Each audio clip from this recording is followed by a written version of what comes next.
Welcome back to another episode of Stacking Dennys. I'm Jordan McAbee of RotoBaller. My co-host Nick Giffen of the Action Network.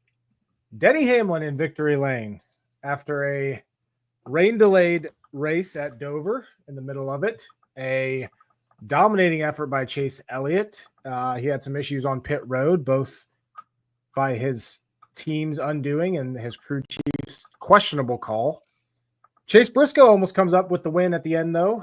Christopher Bell was also a contender here, but it was Denny Hamlin grabbing his fourth win of the season, his second in a row at Dover. Alex Bowman comes home third, Kyle Larson fourth, Ty Gibbs fifth. It was Hendrick Motorsports and Joe Gibbs Racing pretty much all day. Like I said, Chase Elliott came home sixth. We got Bubba Wallace seventh. The first Ford was Ryan Blaney in eighth. Nick, you tweeted out during the race that the Fords were absolutely terrible, just overall. Buescher and Keselowski ended up inside the top 10. Like I said, Christopher Bell had some issues. He was a contender to win. Potentially looked like he was going to gamble there on strategy at the end. Byron was running well all day. He got caught up in a late wreck. Another bad finish for that 24 team. But yeah, Denny Hamlin in victory lane on very old tires. The fastest lap of the race was ran on, I think, 72 lap tires, which got quite a amount of people on Twitter a little fed up. Nick, what'd you think of the race? I thought it was okay. I didn't think it was horrible. I think, like you said, that we got that 72 lap run after the competition caution or whatever, which is the longest run of the day. We started to see a little bit of cording right at the end there, and AJ Allmendinger had his tires cord. Somebody else had a tire issue, Eric Jones, I think. So tires mattered, but it wasn't from your classic tire wear. It was more the cording issue that we saw at Bristol that one year, that one race. So little different than your normal tire wear, but it they did wear. They did lay down rubber really well into the track and then pick it up under caution. So, Goodyear tried. It just wasn't enough. Denny Hamlin was able to hold off Chase Briscoe on 50 lap older tires right at the end there on a short little run. And that's because, you cool the tires down and the wear there doesn't matter. It was just cooling it down under yellow was all it took for Denny Hamlin to hold off Chase Briscoe. And, there were a couple of restarts late there, and he was able to hold off a couple of different drivers, Christopher Bell being one who crashed for a second time in that race, trying to race Denny Hamlin for the lead. And the first time he crashed, he was holding the lead. So sucks because I had a Christopher Bell ticket from Circa. I didn't track it because it was only available at Circa, and I don't track that when it's only available at Circa because I know nobody else can get it unless they're in a Circa state. But he was 14-1 midweek at Circa, and I took him there. But I think that was the only 14 available all week long. And then at least Denny Hamlin saved it for the people that had the Hamlin Larson Bell ticket that I got as well, plus 195 at DraftKings. So at FanDuel. So. Yeah, I enjoyed the race. I thought it was good. You could pass. It was just annoying that you couldn't pass the leader at the end on 50 lap pressure tires. Yeah, it was, I think, kind of what we've come to expect at Dover. I don't think we're going to get any barn burners at Dover. But I didn't think it was awful by any means. Didn't think it was great. Didn't think it was awful. It was kind of meh. I thought the racing at the end, and what the rain caused and the late restarts, I think that was good. It was tight racing there at the end. Briscoe versus Hamlin, it was fun to watch. But yeah, overall, not the greatest week, not the worst. Denny Hamlin getting his fourth win, it's good for that team. Briscoe with another solid run. He's been podium finishing a lot lately, and we're going to Indy this week where they're bringing the same car that they won with at Pocono.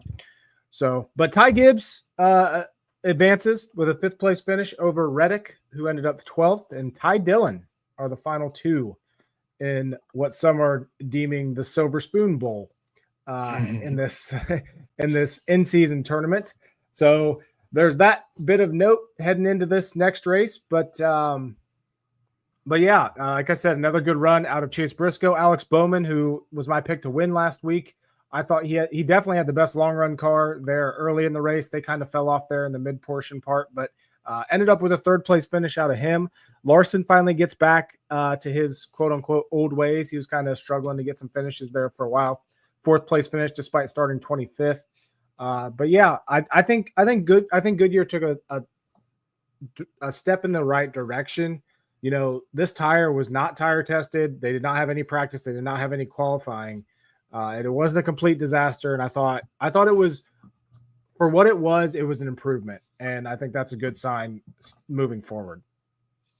Yeah, I agree. And I think just overall, you know, Dover is a good track. I just wish we could get to where, you know, it would be a great track with the tires. And also, I think starting it just a little bit earlier, just to keep more of the heat of the day. Because we got towards the end there, and I thought, you know, just with the track cooling off a little bit, it also helped Denny Hamlin there at the end just retain the lead. But I think I like having Dover in July. I like it being hot. I like the fact that, you know, it does create a little bit more wear and makes it a little harder to handle, a little slicker. So I think, you know, keeping it in this time of year would be great. It's just, I think maybe started a little bit earlier to avoid some of that late day cooling down, because I'm just trying to find, yeah, it started at 2 p.m. Eastern, which honestly is pretty good, but maybe a 1 p.m. Eastern would be like the best. I don't know, just something to think about. I can't even remember. Yeah, there was a weather delay too, which caused it to kind of go a little bit later than we expected, that late weather delay. Mm-hmm. Yeah, that we had a red flag for about an hour with that rain, which was, it looked like a downpour, and then it got dry quick. Mm-hmm. Let's see here. You did mention, I saw a tweet from you in regards to the start time, and it was because the IndyCar race got over basically right as the NASCAR race was starting. Yeah. And like, I'm not a big IndyCar fan. Obviously you are. But that was nice. I was watching that race, and it was perfect timing, just to transition right over from one to the other. So I will note, from a starting time perspective, that aspect of it was very good. I like that. Yeah, no, I completely agree. I thought that was absolutely perfect. Just IndyCar flowing right into NASCAR, just, you know, a solid 6 hours or so of racing in a row because of the rain delay. It would have been probably more like 5 hours, but yeah, I enjoyed that. We need more of those where one leads into the other, whether it's IndyCar leading into NASCAR or NASCAR leading into IndyCar. So hopefully more of that to come in the years to come. You know, kind of the schedules are set for now. They are what they are for the rest of the season. But although I will say, NASCAR just announced a time change for the Roval. I think they're pushing it back an hour, if I saw that correctly. Yeah. So, but that has nothing to do with IndyCar anyway, because IndyCar is done by then. Right. A couple other guys, AJ Allmendinger, you mentioned having the tire issues. He was one of very few people. SVG was another one that had early tire issues. But Allmendinger, it pained me a little bit because I loved Allmendinger last week. He was running up there in the top 10 and then had those tire issues early. That was frustrating to see. He finished last after all of his issues. But one of the big takeaways, or maybe one that's I'm seeing quite Alan Gustafson's choice to pit Chase Elliott during one of those late cautions, and then during the pit stop only take 2 tires. We saw the opposite work out. Denny Hamlin did not pit. He kept track position. He won the race. Chase Elliott had the dominant car all day. They did have that early pit road issue, but rebounded back from that, pitted again. Gustafson made that call. He finished 6th. Didn't even get a top 5 finish out of it. When I first saw it, I said that was egregiously bad, even with Alan Gustafson's standards. Do you agree with that? Yeah, I thought that was pretty bad. Like, why would you take 2 tires there? And, you know, I listened to the commentators, and they kind of talked about it like, oh, you're going to kind of normalize the tires a little bit, you know, to those guys that are on old tires. You gain a little bit on them, and on the guys that took 4 tires, you don't lose as much to them. So it makes sense, but I think the call was either 4 or none, right? And 2 was easily the worst call you could have made. Yeah, like, you have 2 choices here. You don't pit, you keep track position, or you pit and you take 4 tires. Like, and then Gustafson just comes out of fucking nowhere like he always does and goes with option C. Like, what? I don't get it. I don't understand how Chase Elliott is leading the points with Alan Gustafson on the pit box. Like, it's actually quite impressive for how they're able to perform as well as they do. But yeah, like I said, Chase Elliott is now the points leader. William Byron, another bad finish for him. He's 16 points after being our points leader for most of the season. Hendrick 1, 2, 3, Toyotas 4, 5, 6. Hamlin jumps up to 4th. Reddick down 1 spot to 5th. Then we got Christopher Bell. Bowman moves up to 9th in the point standings with his 3rd place finish. Ross Chastain loses 3 spots down to 12th. He has that win, so not a big deal for him. Ty Gibbs is still clawing his way back. Didn't think we'd be talking about him, but if he keeps this going, we could be talking about him in the playoffs, in the bubble picture. He's only 52 points below the bubble right now. Bubba Wallace has a big points day after Ryan Preece's quote-unquote struggles. Overall, Ford was not that great, but Bubba now has a 16-point advantage on the cut line. Busher plus 44, Bowman plus 63, and Reddick solidly plus 156. But another week, another new driver not locked into it. I wouldn't be surprised if we don't get another new winner this week. So the points are still super important, and I'm sure that's going to play quite a factor in this race on Sunday as well, because Indianapolis is such a big track. You can stay out, not lose a lap, get those stage points. But as far as the point standings overall, like I said, Chase Elliott now leading the points, leads the series in 12 top 10s on the year. Same with Christopher Bell. Larson and Hamlin now both have double-digit top 5 finishes at 10, and Hamlin, the sole leader in wins with 4. He's also leading the playoff points earned right now with 24. Yeah, I think as far as the point standings, look how important stage points are.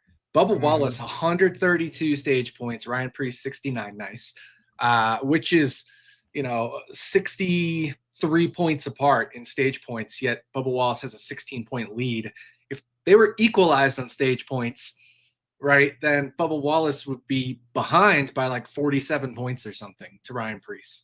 That's crazy. So stage points have been massive for Bubba Wallace. And actually like the stage points. Like, I know people are like, get rid of stages and stuff. I like the stage points because if you wreck out and have a bad day, you don't get killed as much as long as you ran well, and I think that's kind of, in a way, what we want. We don't want the guy who blows an engine and then somebody crashes him, which is basically what's happened to Bubba Wallace all year. There's been very few things that have been his own fault. He's been the victim of a lot of bad luck. He's made a couple mistakes. Chicago was boneheaded for sure. But by and large, he's been the victim of circumstances. So having stage points helps normalize some of those really bad luck days and keeps you more where you should be in points. And yeah, I mean, it's just, you look at these other guys, like I said, Ty Gibbs, he's itching his way back into the points battle. He only has 29 stage points on the year. You equalize those out, and Ty Gibbs is right up there despite all his struggles. Same with Kyle Busch, who's sitting there with only 39 stage points on the year. He's in the talk as well. So yeah, huge. It goes to show you how these teams need to be thinking about stage points from week one, especially guys like Bubba Wallace, who you're only going to have a few chances a year, maybe, to win a race. So you gotta capitalize on those points. Another takeaway from these point standings now after 21 races. I'm curious when we start talking, a lot of the big talk over the last month or so is SVG doesn't belong in the playoffs, blah, blah, blah. He does, but one guy that they're not saying that about, who has a win this year, is Josh Berry. They're only 25 points separated away from each other. And I think this is just another testament to, and you take away stage points, Josh Berry has 20-point advantage over SVG and stage points. I just think this is another testament to SVG. If you say SVG, this is part of my whine about it, I guess. If you say SVG doesn't belong in the playoffs, neither does Josh Berry. But see, oh my God, my whine about it is basically, I had one that I tweeted you about, but I actually have another whine about it that has to do with SVG as well. And this exact thing, and why I don't think he deserves to be in the playoffs, relatively speaking. Oh, okay. But keep going ahead with yours. No, like that is my entire point. If people say that SVG doesn't belong in the playoffs, neither does Josh Berry. My whine about it was people saying SVG belongs in the playoffs, but Harrison Burton doesn't. Because Harrison Burton absolutely had better oval finishes than SVG. And the bulk of the schedule is ovals. Harrison Burton, you can compare the numbers. Harrison Burton had better oval finishes than SVG. He had like 7, I think it was top 15 finishes in the regular season or something, or top 20. And then I think most of them were top 15s as well. And SVG has in the non-road course races, he has 1, 2, 3 top 20s. And they are a 20th at Kansas, a 14th at Charlotte, and an 18th at Michigan. Oh, and a 20th at Darlington. So 2 20ths, a 14th, and an 18th. Like, Harrison Burton had double those results in the regular season, essentially, on ovals. It was just, he only got his 1 win at a drafting track, but outside of road courses, Shane Van Gisbergen has been worse than Harrison Burton this year to Harrison Burton's last year. Which is wild to think about because we did talk about how awful Harrison Burton was at. But yeah, I just noticed that. I'm kind of keeping an eye on that as the points gap, and I know it's a weak whine about it for me this week presented by Luke. We can actually come to an agreement here that all 3 just don't deserve to be in. Right? I can agree with that. Yeah. I can agree with that. Yeah. And that was one thing. I don't know if you saw it, the video making its rounds between Larry McReynolds and Danielle Trotta yesterday on Sirius XM, basically saying that if the gist of it was, if you've never won a championship in NASCAR, you don't get a say in anything, is kind of the takeaway I got from what Larry McReynolds said. I didn't understand that at all. It was the most not degrading, but the most dismissive comment I've heard in a while. And it's, I understand they work for NASCAR, but man, that is just, once again, failure to even open your ears and listen to anything different than what the top people at NASCAR are saying. It's brainwashing in the very least. Oh, absolutely. It was stupid. And I mean, I don't understand how you can, I've seen a lot of different things, but I mean, I guess I can understand how you defend the format because you're defending NASCAR, but also like the format has created a lot of drama. We've seen over the years. So drama is eyeballs. Any what is the phrase? Any attention is good attention or something. So like from that perspective, it makes sense. But then you look at Formula One, and they're growing and growing and growing in the U.S. at least with a classic points format. So it's more to it than just the format, how you grow this sport and grow the popularity, because IndyCar has just a point system and it's not really getting more popular. Yeah, it has more TV eyeballs this year, but that's only because every race is on network now this year. But a lot of the more recent races have been kind of doing disappointing TV numbers. I wouldn't say IndyCar is necessarily growing. I don't think it's contracting, but IndyCar has a traditional points format. Why isn't that growing? And you had that previous comment on there that I barely got to read, but IndyCar, has been producing some phenomenal racing this year outside of maybe the first couple of, like Thermal was absolutely horrible, boring. But the rest of the racing this year has been fantastic in IndyCar. And I just don't see why more people aren't in IndyCar, because the racing is, like you, like, I don't know why you're not in IndyCar. The racing is amazing. The sanctioning body is doing better in terms of like making good decisions or throwing cautions when they need to be thrown, that kind of stuff.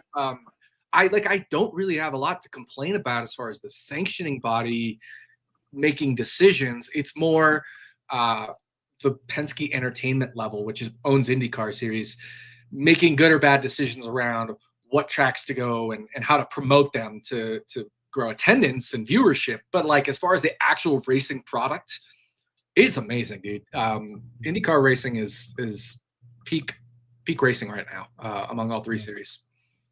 Yeah, I'm slowly getting into it. So as I'm starting to watch more races, I'm hoping that I continue to get more into it. So that's kind of, but yeah, I'm kind of surprised myself that this is the first year I've ever really watched outside of an Indy 500 race. Yeah. I've not watched any other IndyCar race. And now I think I've watched 3 or 4 IndyCar races now this year outside of the Indy 500. So, yeah, definitely getting into it a little bit. There's a guy named Hickey93 on Twitter, and he kind of does the IndyCar version of the Good Race poll, but he does it like with spicy peppers. So like 1, 2, 3, or 4 or whatever. The last 7 races have averaged a 3.2. The first 6 races averaged a 2.4. But basically ever since the Indy 500, the races have just been fucking phenomenal. And you know, it's such a good series. There will always be dud races in every series everywhere, but as a product as a whole, IndyCar racing is it's amazing. All right, straight a little bit there, but what is your whine about it? Well, I tend not to try to complain about you know, people's bets and stuff, because it doesn't do any good. Like, you know, people have made fun of me in the past for betting Ricky Stenhouse Jr. to finish top 10 at a road course at 12-1. And then Stenhouse did finish in the top 10. And they still post fact made fun of me for that, or said that was a bad bet anyway, or whatever. You know, there's multiple examples of this. And so I try not to just be like, you know, doing that to other people as well. I'll explain sometimes where I think like maybe something's not value, but I can see why people bet it. That's a little different because I'm not saying like you shouldn't have bet it or whatever, right? But I bet Marcus Armstrong IndyCar, and this is more of a broad point about racing betting. I bet him 12-1 midweek, like Wednesday, for a podium finish. So top 3. And the reasoning, well, he races for Meyershank Racing. Meyershank Racing last year had an affiliation with Andretti. And of course, Andretti is just king of the street courses. You think about Kyle Kirkwood and how well he's done at the street courses. All 4 of his 5 career wins on the streets. And Andretti's best street tracks, even though Kyle has won twice at Long Beach, are actually Toronto and Detroit. Well, Marcus Armstrong has finished inside the top 6 between Toronto and Detroit in all of the last 3 races at those 2 tracks. So not 3 races at each, but just 2 at Detroit and 1 at Toronto.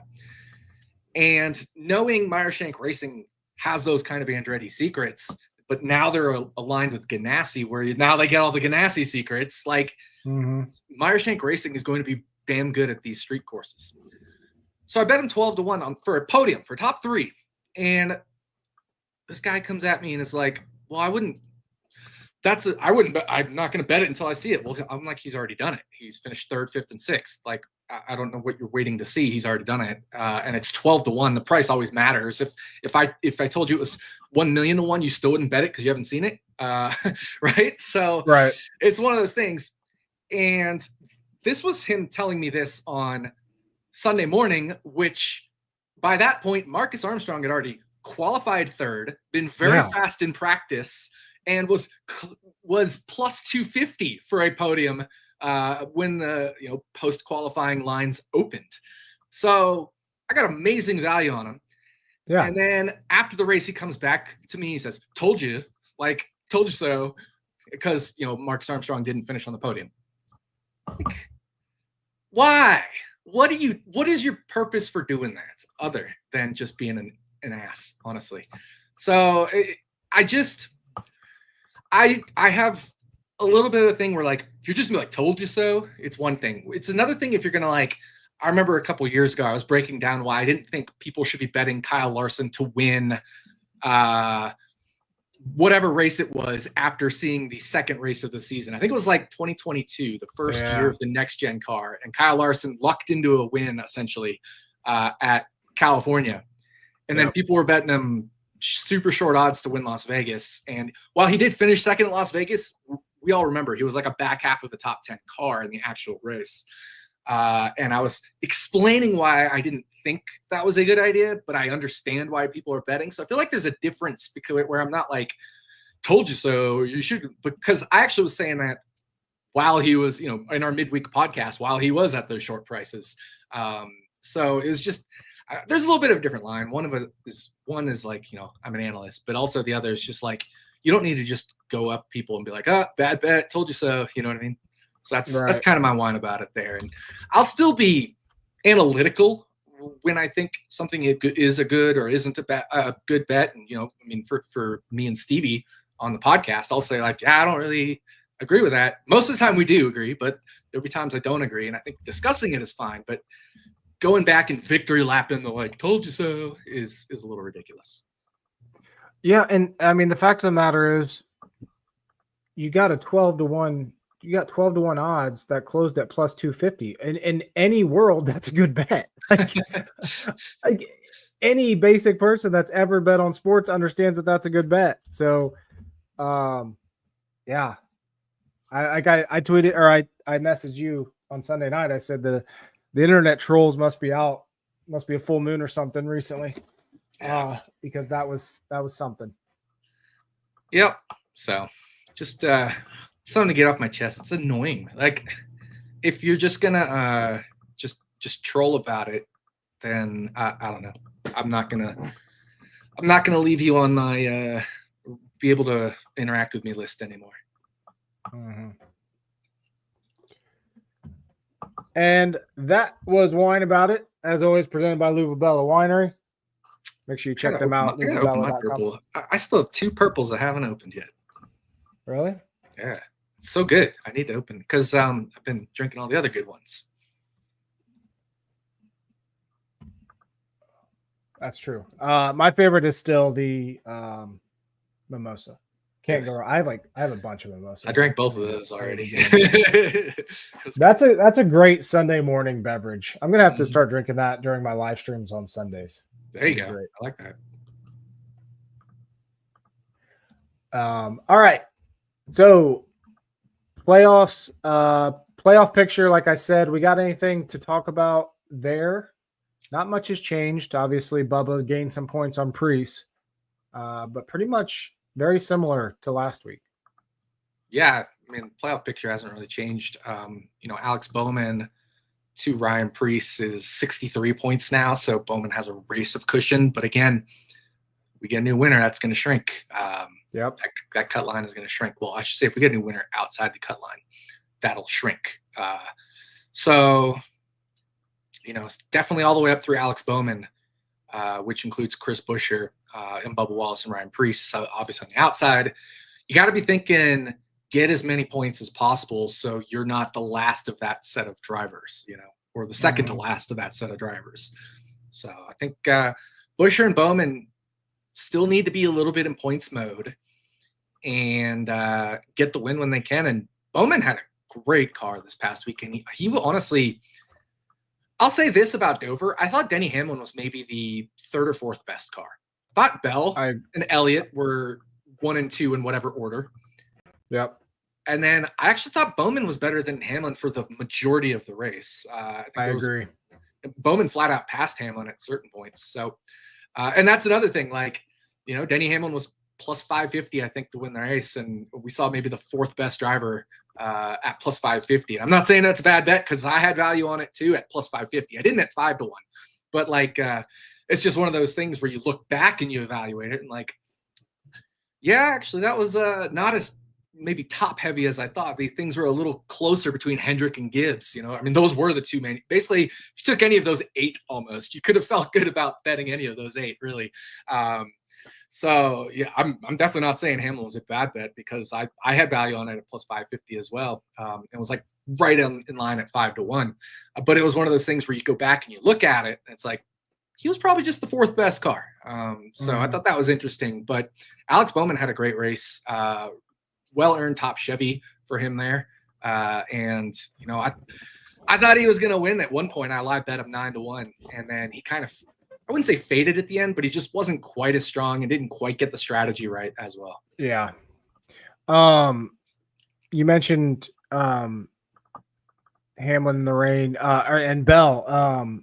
So it's always fun watching the live odds during these races. And we all knew that rain was coming. We knew it was coming soon. And we knew that Bell was going to gamble and stay out.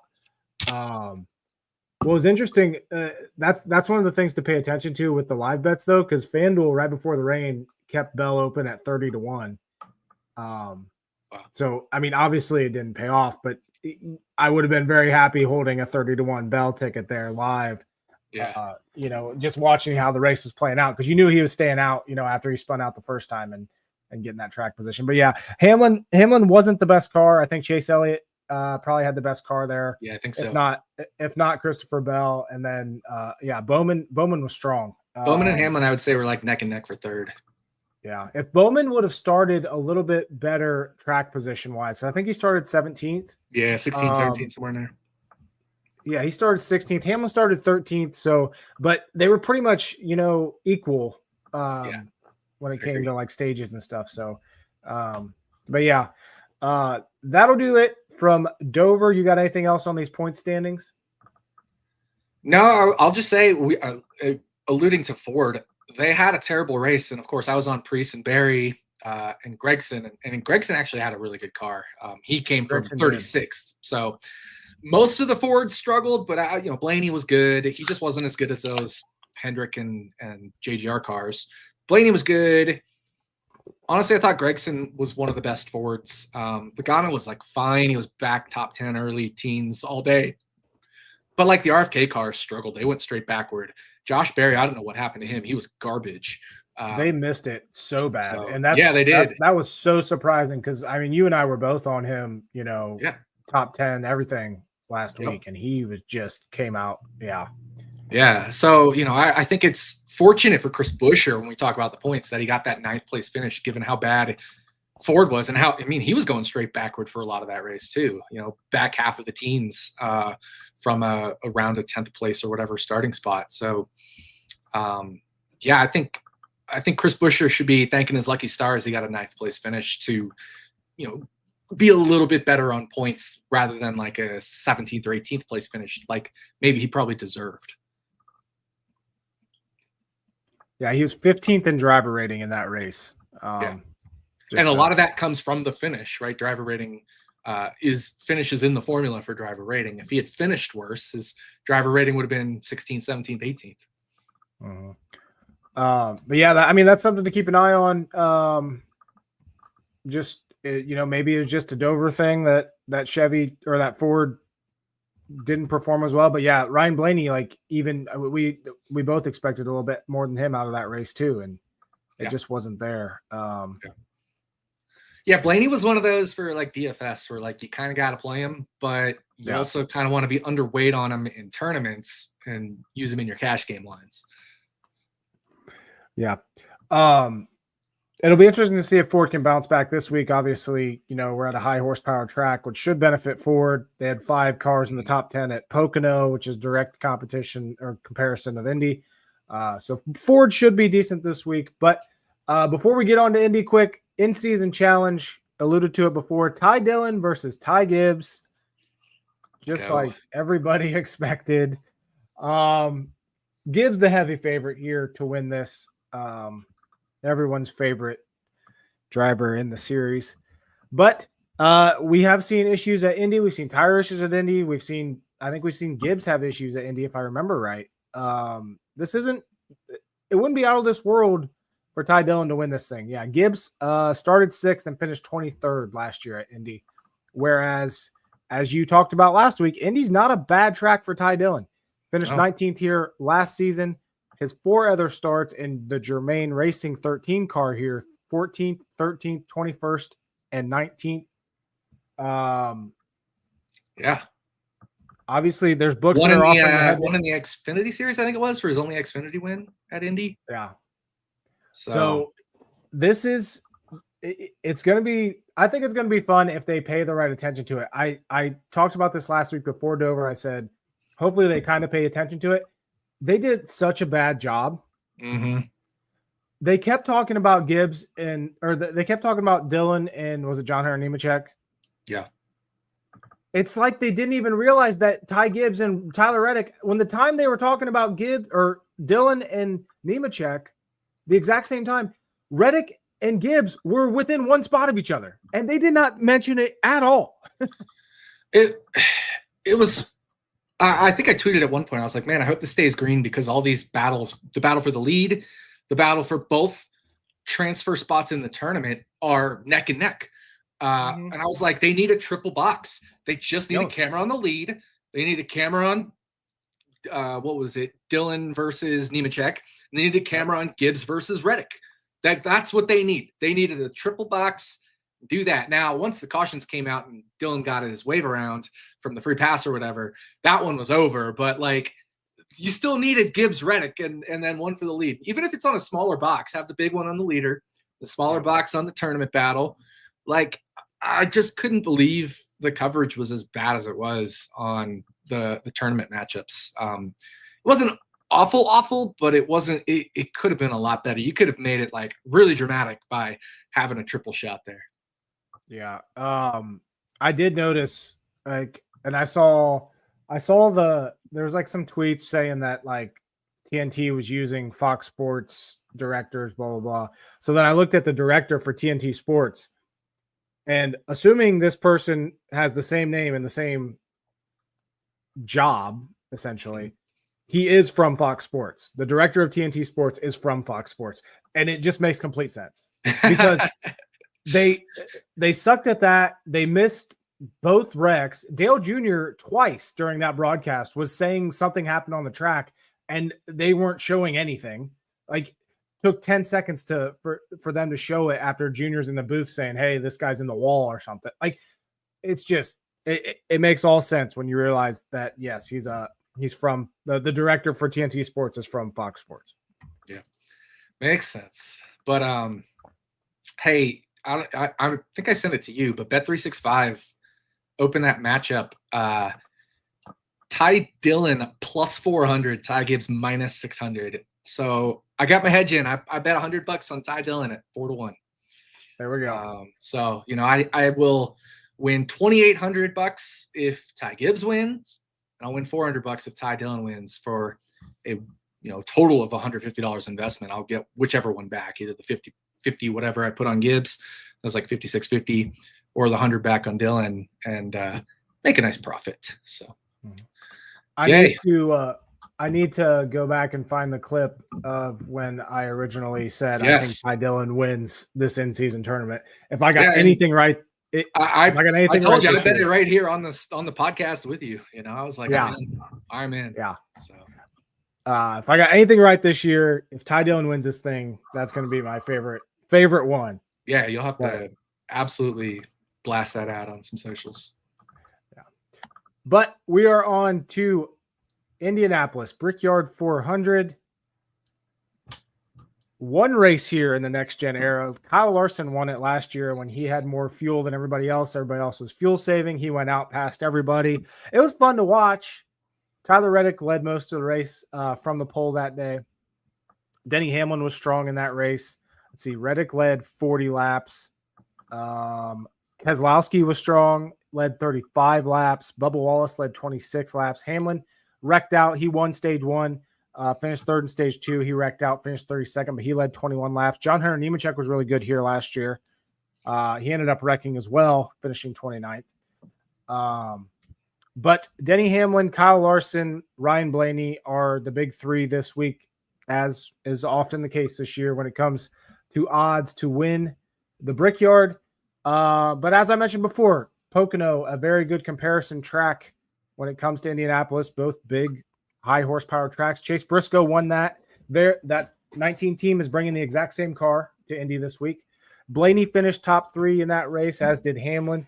Busher and Chase Elliott were the top five. John Hunter Nemechek finished sixth in that race. Larson, Priest, Keselowski, and Cindric were the top 10 at Pocono last month. Do you agree that Larson and Hamlin should be the favorites heading into the Brickyard this weekend? Probably. I mean, they should be the favorites at most places, But look, we saw it last year. I mean, fuel strategy, just and we've seen it at the Brickyard before, even in the pre-stage era, right? Like Paul Menard holding off Jeff Gordon on fuel strategy, for his only win. But just a lot of different things can happen at Indy, and it's a place where if you can get track position, you can, I wouldn't say always keep it, but it's kind of easy to keep unless you make a mistake off the corner. There's a long straightaway that you fucked up all of a sudden, and so you can pass there. So it's a little bit of both. It's like track position matters, but also you can get past really easy as well if you make a little bit of a mistake in or out of turns 2 or turns 4. All of a sudden there's a massively long straightaway where you're going to be slower than your competition. So I don't know, man. I feel like these odds, like some of these long shots are kind of interesting this week, whether it's, Ryan Preece at 75-1, or it almost feels like it could be a random Ross Chastain week at 32-1 at FanDuel. I only have FanDuel open right now, but I'm sure there's better odds than some of these drivers that I'm naming at other books. But I just happen to have FanDuel in front of me. Like AJ Allmendinger, 180-1, right? Like it feels like there's a week where, like, if you can just randomly get a strategy or a track position, you can probably hold them off or get a restart. But I also air quote like these RFK cars. I like Hocevar here, especially after what he did at Pocono. Bowman, he's only crashed here. We haven't actually seen what he can do, but we know he's been really good at Pocono. Why not Josh Berry? I mean, that's a Penske car essentially at a Penske track. What about Austin Cindric? Daddy's revenge, right? Getting fired for a Indy 500 incident there, cheating scandal. Like, I can't bet much in this race right now. I kind of want to see practice speeds because I think practice will not kind of like Pocono. Practice will correlate, but we don't get as many laps. So we don't really get to see long run speed. But especially if we get like a wreck in the middle of the session too. Yeah, exactly. But also at the same time, like, you do want to see if somebody's just doesn't have it, before you bet them. But I don't know. I mean, I am having a tough time betting this race at this point in time, just because I both like so many things and don't like so many things. But Hamlin and Larson, by default, I think should be the favorites. I don't know if Blaney should be third, but I mean, he's been really good at the big flats last few races.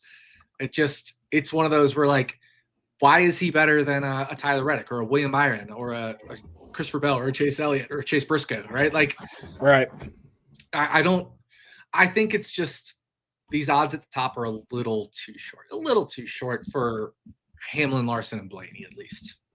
But that might open up value, even on, like, Byron 12-1 or Bell 14-1. Yeah. I've made one bet so far for this race. I grabbed Bubba Wallace top 10 at plus 200. I think you did as well. Couldn't pass that up. He's never finished worse than 9th here outside of the year that he wrecked. And I bet him outright yesterday. Wrote up at actionnetwork.com and waited for top 10s to drop. I think Bet365 had him 2-1 last night, and I woke up this morning, he was still 2-1. So took him 2-1 for a top 10 as well. And those are the only 2 bets I've made right now. But if you need my Bubba reasons, you can check out my article. But essentially, I mean, the dude finished in the top 10 here twice in petty equipment, right? Which is now legacy, but back then was petty. They were Chevy, and they weren't even as good as legacy can be at times now. So it's just a good track for him. He's always run well here.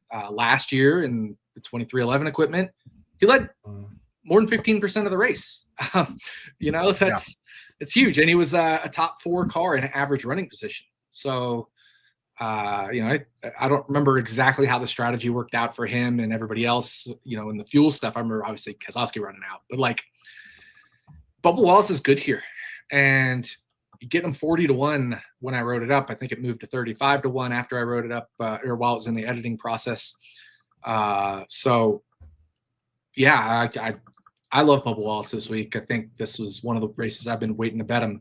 And when you talk about his other good tracks, his second best track in recent times is not Kansas. Remember, 2311 has somehow lost it at Kansas. Yep. It's Michigan, which is another high horsepower track. And then in his 5 races with 2311, 5 non-DNF races or non-major incident races at Pocono, which of course doesn't include this year's race because he had that incident. But Bubba Wallace plus 13% versus his average track at Pocono again.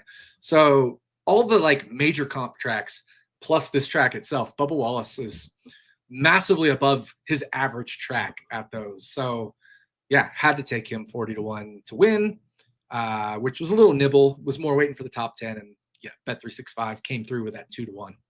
Mm-hmm. But as you said, I put up my DFS and betting preview earlier today, and I do like a lot of the mid-range guys and some of the longer shots.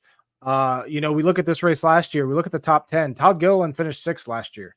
Mm-hmm. Austin Cindric came home 7th. Daniel Suarez 8th. Noah Gragson 9th. Stenhouse was 11th. Corey LaJoie was 14th. Cody Ware was 18th. So there's situations where these mid-tier guys can get up there. And as I mentioned, I'm really keeping an eye on a few guys. First off, like I said earlier, John Hunter Nemechek.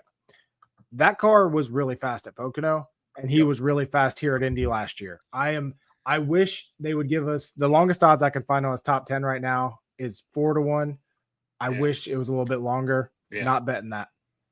But one guy that I think, you remember who arguably had the best car at Pocono, and they kept shooting themselves in the foot, who's a previous winner here at Indy, Brad Keselowski. Yep. 22-1. That might be my outright bet for the week. I did not bet any outrights last week, but man, that 22-1 on Keselowski, in addition to the Bubba Wallace bet, looks really good to me. Yeah, like I said, I like RFK this week. Yeah. But if I like RFK, I'm a little tempted by Ryan Preece. Just 80-1 at DraftKings, 75-1 at FanDuel. You mentioned it. I mean, Todd Gill and Austin Cindric. These are Ford drivers. Ford. So should be a good weekend for Ford. But at the same time, I mean, we're looking at some of these drivers in the best equipment in the field, and like Bubba Wallace, 40-1 best equipment in the field, essentially a JGR car. Not exactly, but essentially. Ty Gibbs 25-1 in an actual JGR car. Like Josh Berry in what's essentially a Penske car and a Ford, or Austin Cindric, right? Like there's a lot to like in the mid and not that first tier, like I said, like Hamlin, Larson, Blaney. But even once you get to like Byron at 12, Bell at 14, I kind of like those. And then you mentioned the RFKs. Like this is yes, Larson and Hamlin should be the favorites, but I think this race is wide open. I do. Yeah, you mentioned Michigan as well. Going back to RFK, Buescher had one of the best cars there. He finished 2nd. Hocevar was really good there late. He had his issue. But Bubba finished 4th there. Zane Smith came home 7th in that race. So I think we could definitely see, Preece ended up 9th in that race. So one bet that caught my eye is, so we know Briscoe qualifies well. We know he's bringing his Pocono winning car. I forget where I saw it, but it was Briscoe to win stage 1 at 18-1. That's another one that just like one of those one-off bets that I can kind of get behind. How did he qualify at Pocono? Was he on the pole? I don't remember. Pocono, he was on the pole. Yep. Okay. Yeah, makes sense then. No, 6th. Hamlin was on the pole. Briscoe qualified 6th. Dude. Freaking Cole Custer qualified 5th at Pocono. John Hunter Nemechek 4th. Forgot all about that. Yeah. Wild stuff. What is Chris Buescher to win stage 1? I'm gonna have to find it now. Give me a second. I gotta remember where I saw it. It might have been on Caesars. You want to talk about a dude who's not gonna flip a stage? It's gonna be him. I'm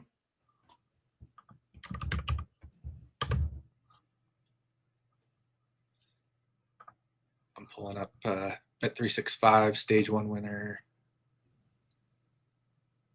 Buescher 33-1. Yeah, he's 25 on Caesars. I'm betting Buescher 33-1 win stage 1. I gotta join you too. I'm in. I'm absolutely betting that.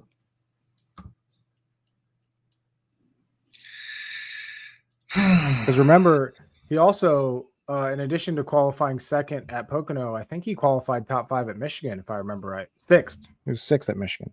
Yeah.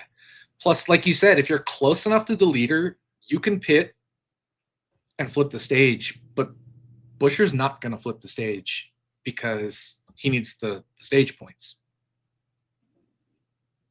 Right. I'm logged in. Stage 1 winner. Buescher 33-1. All right, I'm in. He's 28-1 to win stage 2.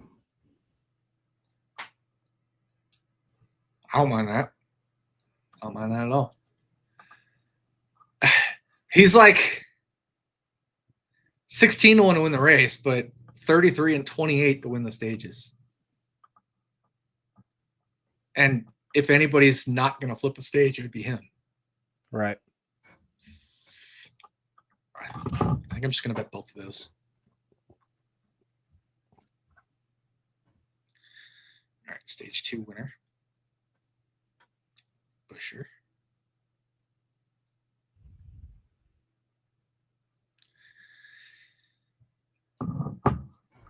Let's go. Hell yeah.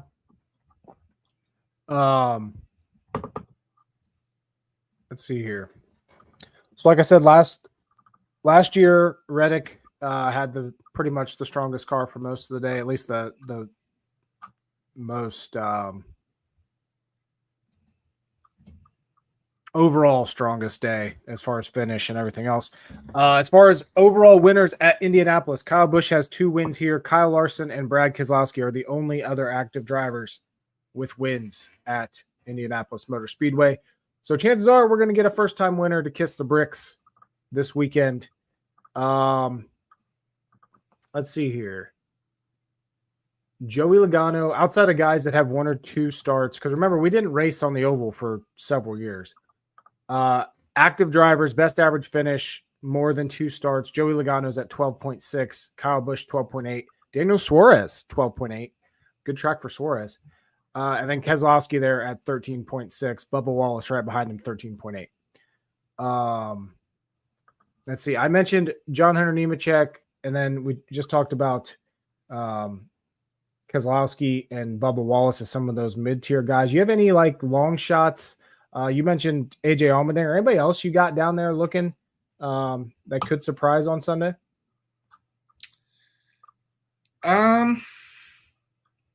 I want to say Zane Smith, but every time I mention his name, he hits the wall. Zane Smith and Noah Gragson? Yeah. Yeah. I mean, honestly, I could see it from like almost anybody. Stenhouse was awesome last year.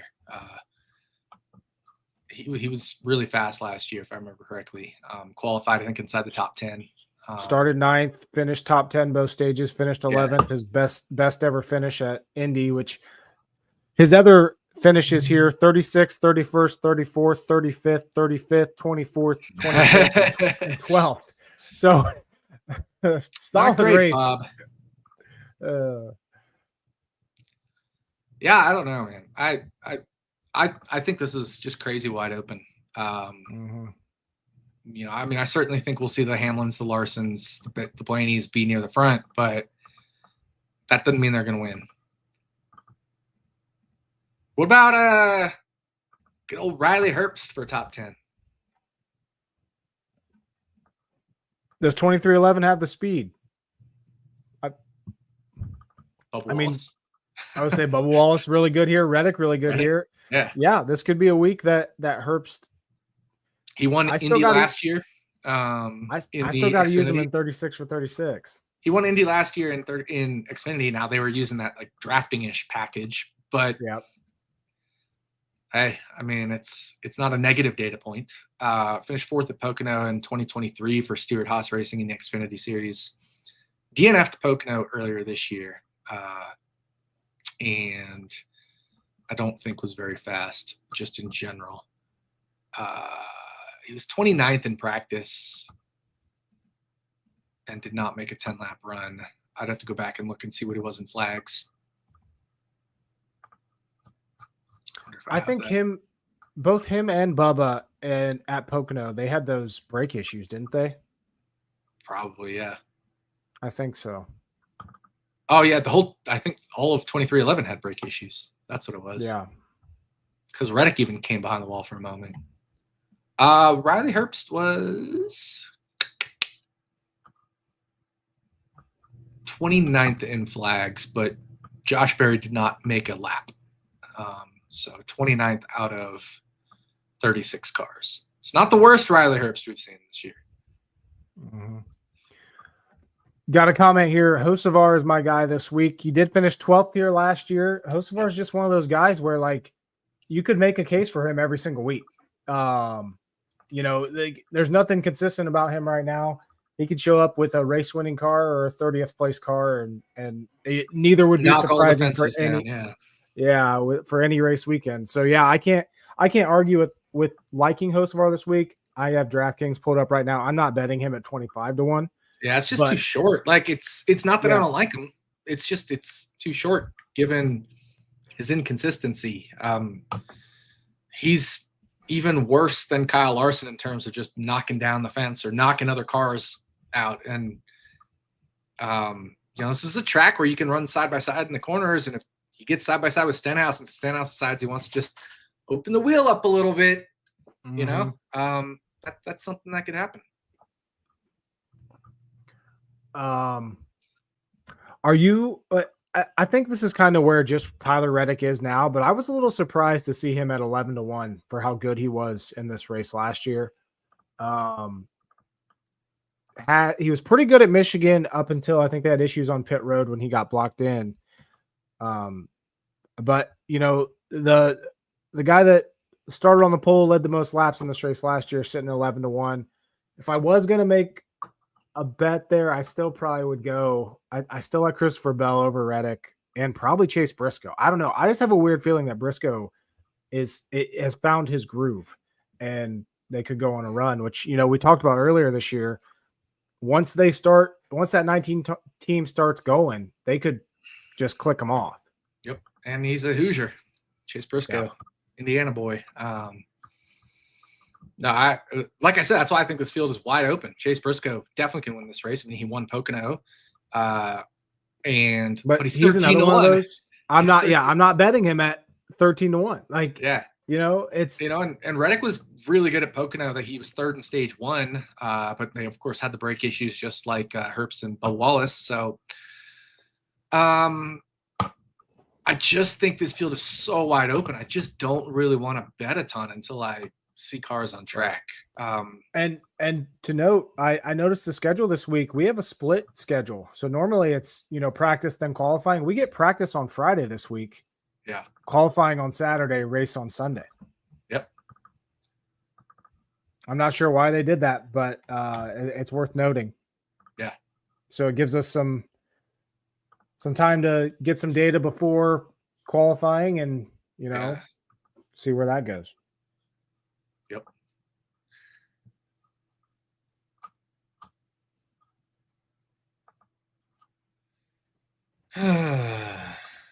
Yep. Let's hope the books give us 2 reopens. Yep, that's always fun. They should. I think that they would, almost certainly. Yeah. All right. You got anything else for Indy before we get to our picks and everything?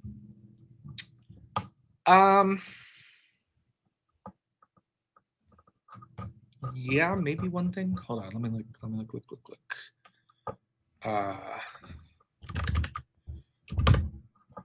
One second.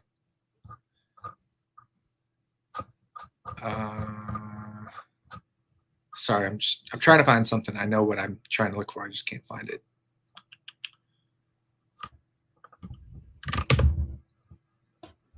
Okay. So Indy, 2 p.m. Brickyard 400. IndyCar, 3 p.m. Eastern. All the way on the West Coast at Laguna Seca. Like, Why can't it's a West Coast race? Why can't we have it at like 5 p.m. Eastern, which would be 2 p.m. local? Because we can't have nice things. We can't have nice things. It sucks. But not actually as far as like the Brickyard, but I will say this.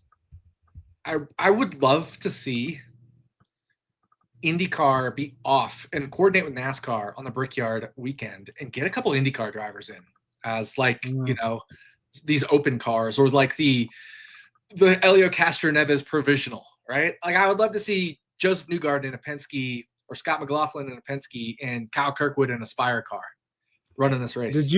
Was this you commenting earlier? Did you see this comment earlier?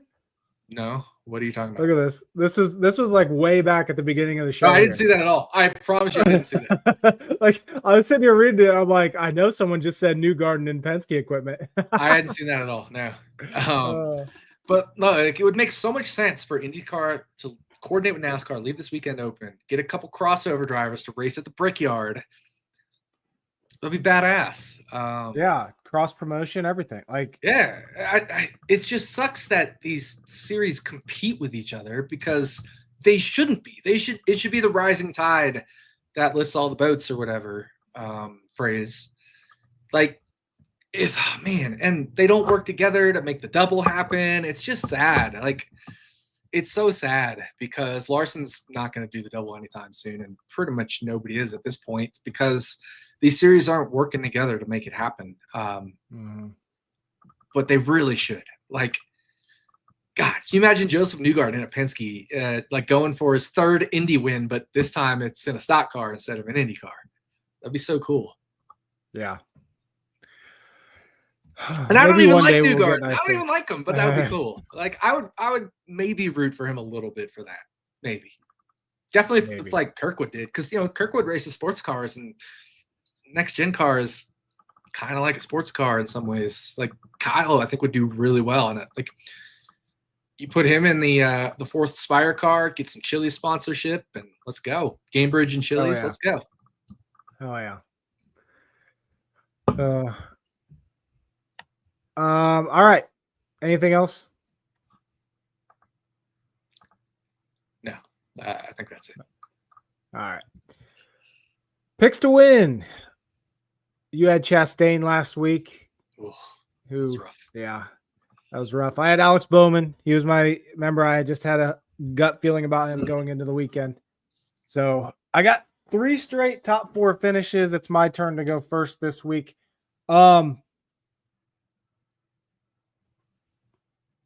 I'm debating whether to go with a favorite or my favorite mid-tier guy. Fuck it. I'm going Keselowski. I think Keselowski gets into these playoffs this week. It's another thing. It's just like last week at Dover. I had a feeling about Bowman. I got a feeling about Keselowski. There you go. I like it. I like that pick, honestly.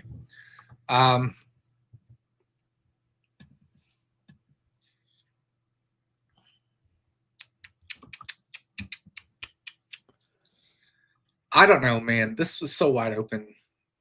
I don't even think I like this pick. Ty Gibbs.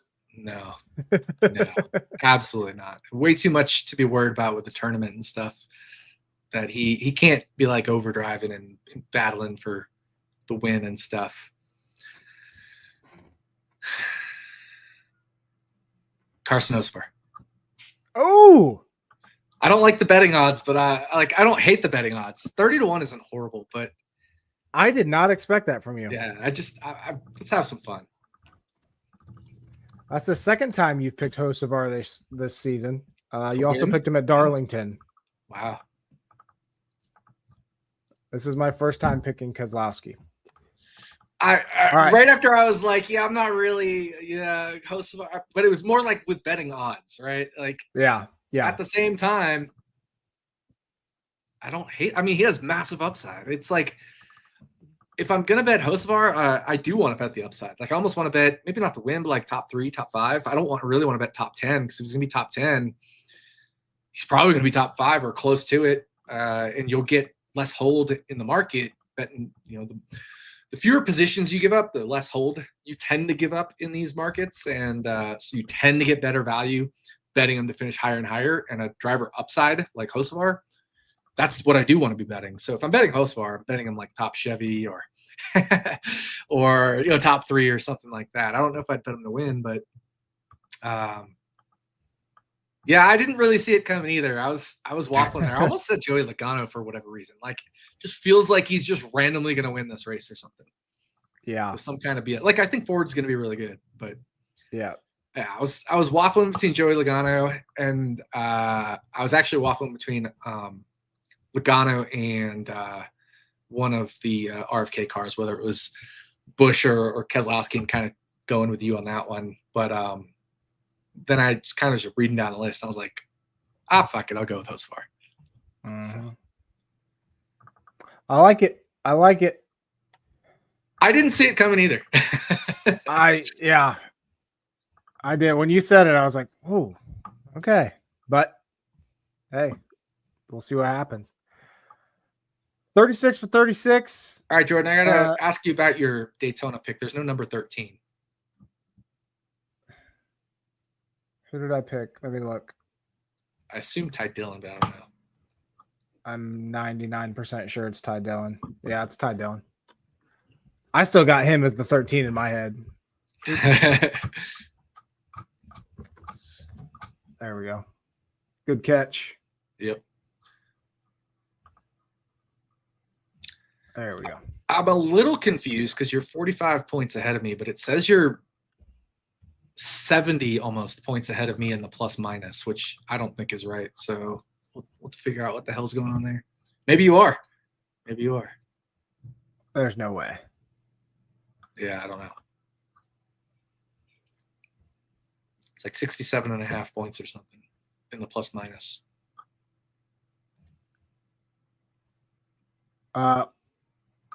Yeah, I don't know. I'll figure it out. I'll take a look later. Okay. Huh. Yeah, something's messed up there, I think. Yeah. I honestly have no idea what I want to do here. Coming into this episode, I said I'm going Bubba Wallace, and that's going to be my pick.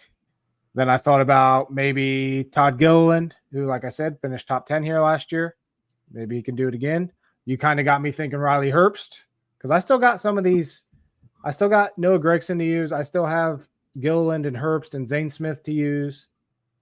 I'm also maybe I want to go Chase Briscoe this week.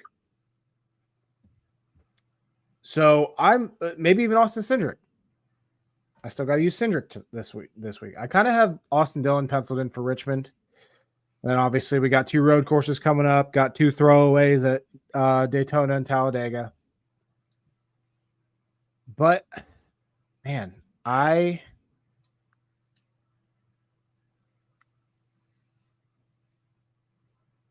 I'm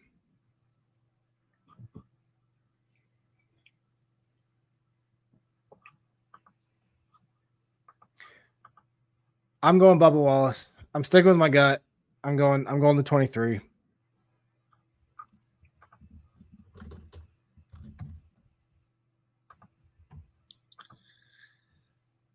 Well, there's only one way I'm going, and that's 23. Yep. Yep. I wish I had like John Hunter Nemechek to use this week, but fully penciled in for Bubba this week. He could also points race, right? Like what are his stage odds? 22, I don't like as much as I like Busch, or 33. And 28 is the same as Busch for stage 2. I don't hate that.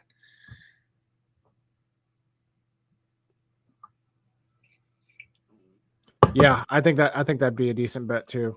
Yeah. I'm gonna have to figure out which weeks I'm gonna just bite the bullet on some of these guys like Zane and Gilliland and Herbst and. Remember one stage 2 last year, but Wallace. Mm-hmm. And he was in the same like needing points situation. Yep. Definitely don't mind that bet at all. I'll probably end up betting that as well. All right. We both got Bubba Wallace in 36 for 36. 45-point advantage I got over you after 21 races. Josh Berry killed us both. I picked him at Darlington. He got me 7 points. He got you 9 points at Dover. So Josh Berry just, yeah. Fucking disaster. Moving on to DraftKings last week, I finally got a win. Nice. Ended up with neither of our lineups cashed. I ended up with 215.95. You ended up with 184.55. So I gained a little bit. You still have 186-point advantage, 186.05 over me through 20 races. Let me share my screen here quick.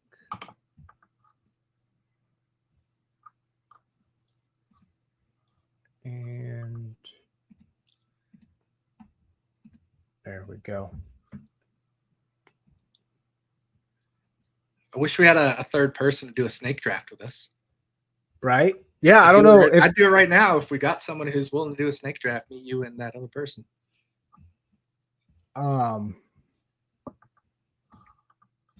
I don't know if anybody noticed. I didn't until Nick mentioned it to me earlier today, but draft contest this week for NASCAR.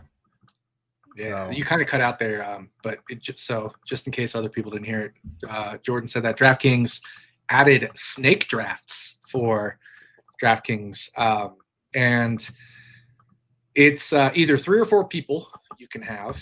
So you can do a 3-person or a 4-person snake draft, and somehow I just got logged out of DraftKings and logged back in with my phone code. It's probably going to tell me who I have to draft too, right? 977555. So Chase Elliott, Carson Hocevar, and a lot of Larson.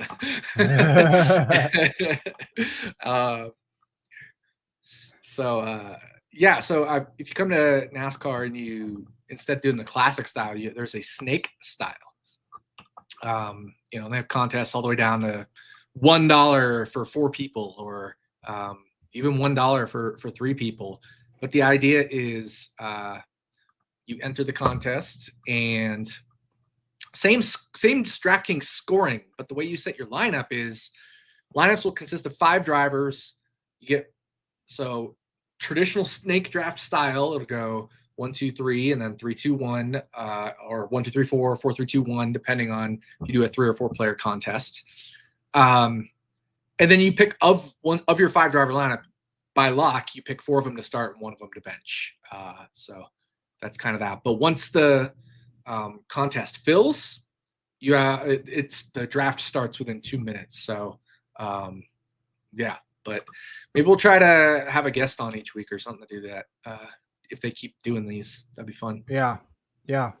Definitely get like a contest, something, or go and figure out how to get us two and someone else into the same one contest. little, like a $1 or a $3 funsy, one of those for each week. Yeah. Kind of like what we do here. But Denny Hamlin, the highest priced driver in the traditional DraftKings format this week. Ryan Blaney, Kyle Larson.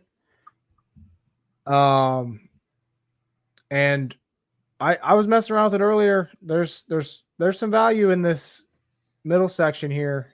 We talked about him extensively today. Bubba Wallace, I'm hitting him at 7,700. Love Keselowski this week. I'm going him at 84. Give me John Hunter Nemechek. Give me Austin Dillon, who has a solid top 20 record here. Don't love that pick, but it is what it is. Give me Denny Hamlin and give me Ryan Blaney. So Hamlin, Blaney, Keselowski, Bubba, John Hunter Nemechek, and Austin Dillon.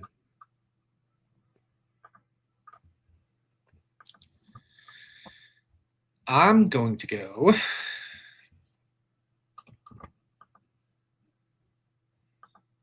Man, this is a interesting week. Especially with no like Indy is so there's no dominator points. So it's kind of like, it's not like a road course, but in a way in scoring, it's kind of like a road course. Mm-hmm. Now, don't go pick SVG this week, but I'm gonna go with Keselowski. Mm-hmm. Give me Eric Jones.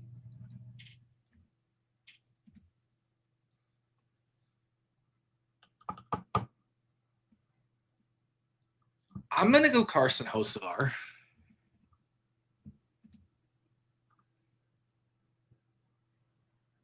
I'm just checking something. Yeah, I don't love that.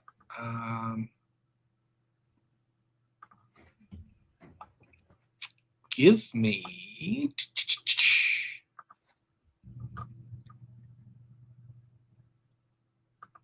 Okay, give me Austin Cindric. Interesting. Denny Hamlin, Chase Briscoe.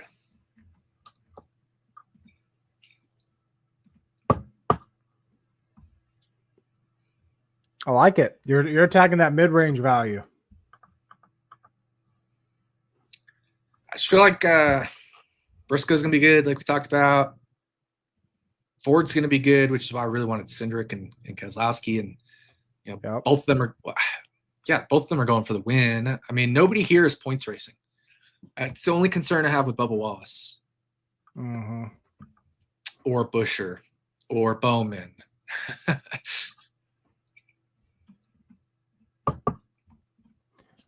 Yeah, I like it. Link likes it too. Link likes it too. All right. And there we go. All right. Anything else from you before we wrap this thing up? No, I think we're good. We'll have to figure out this snake draft stuff if they continue doing this. See if we get somebody on to do it with us. Do a 3-person snake draft. Yeah, I don't think we'll have a problem getting someone interested and rolling with it. Yeah, exactly. But yeah. All right. Well, Indianapolis Brickyard 400 this weekend. Then we move on to August. God damn, it's already almost August. With Iowa next week after that. So enjoy the race this weekend. Hopefully, I hope we get a new winner this week. Like you said, this field could be wide open. So practice Friday, qualifying Saturday, race Sunday. Let's hope for no rain. Let's hope for a good race. See you guys. See y'all.